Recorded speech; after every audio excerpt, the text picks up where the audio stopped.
Bab 59. Mama Mira pun mengajak mantunya itu jalan-jalan di mansion besar ini.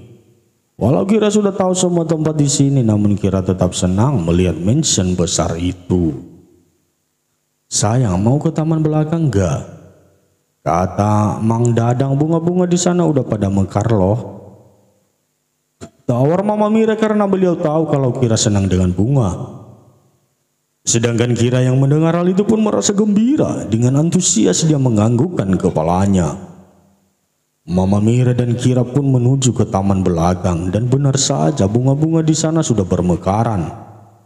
Mulai dari bunga mawar, melati, anggrek hingga tulip yang memang sengaja ditanam di sana.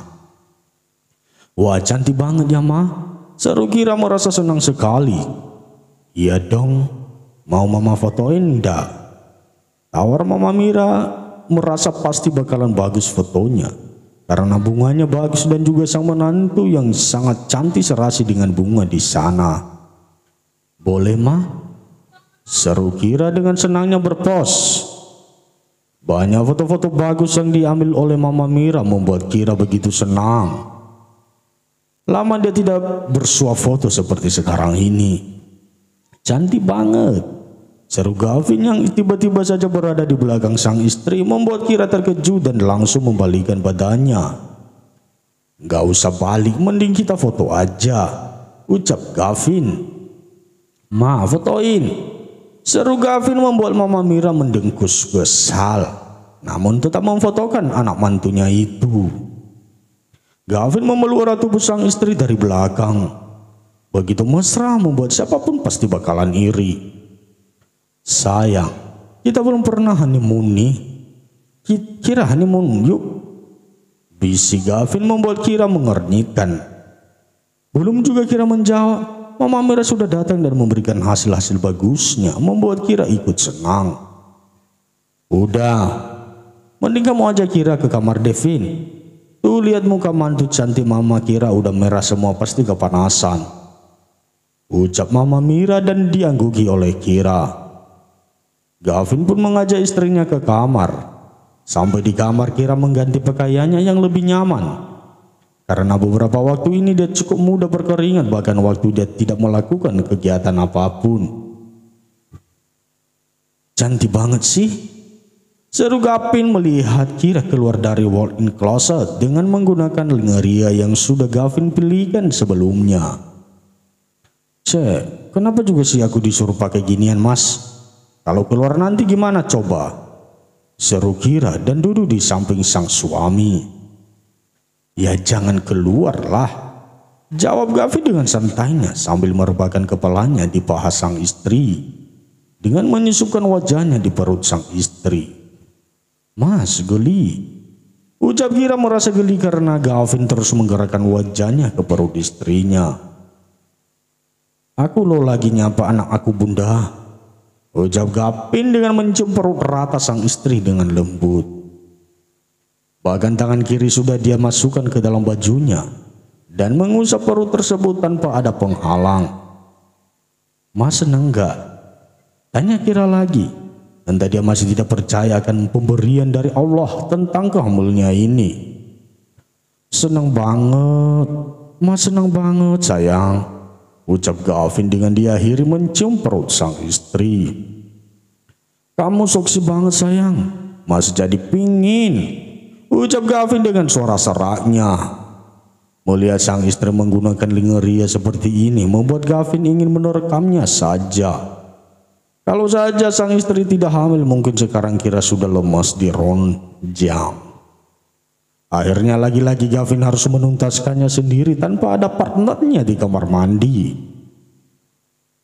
Namun membahas soal honeymoon yang Gavin katanya tadi, sepertinya mereka harus menundanya karena Dokter Vina mengatakan kalau ibu hamil dengan usia kandungan yang masih awal dianjurkan untuk tidak berpergian jauh, apalagi harus naik pesawat.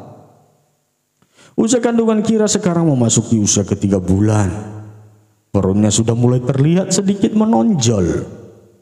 Mualnya juga mulai berkurang. Yang dulu hampir setiap makan, namun sekarang hanya pagi hari saja. Soal ngidam, Kira tidak terlalu banyak ngidam. Namun hari ini Gavin dibuat kalang kabut dengan istrinya. Karena tiba-tiba saja dia meminta sesuatu hal yang membuat Gavin bingung. Ia itu kira ingin bubur ayam dan seafood langganan mereka di jam 2 pagi. Bayangkan sekarang jam 2 pagi tapi sang istri malah ingin bubur ayam dan juga seafood. Tuan muda mau kemana?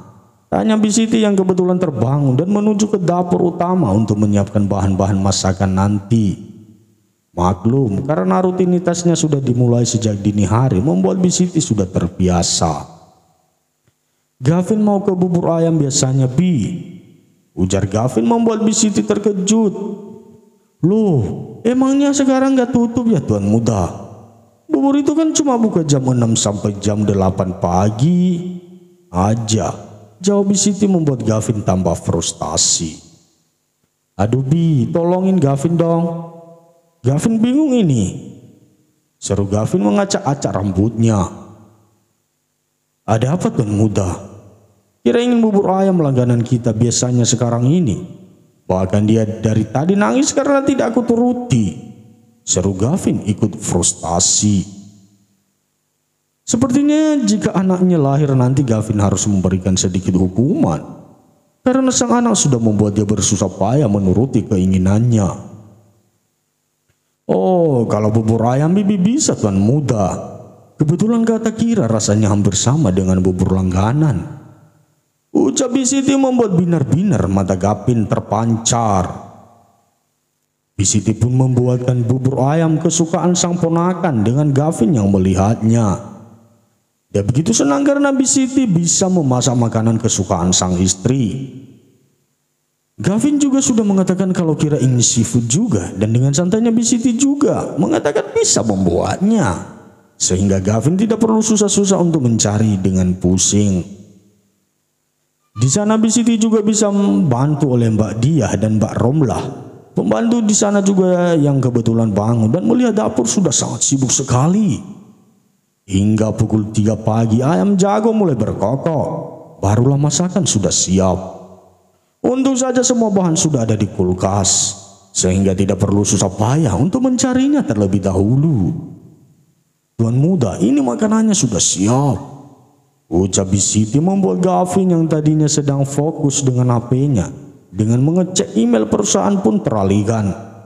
Lumayanlah dia bisa mengerjakan beberapa berkas tadi walau hanya dari HP saja. Udah jadi ya Bi? Tanya Gavin sambil menerima nampan berisikan bubur ayam dan juga seafood yang sudah diolah dengan sangat harum itu. Iya Tuan muda. Setelah itu Gavin pun membawa nampan itu ke atas untuk diberikan kepada sang istri. Semoga saja ini akan cocok dengan selera sang istri.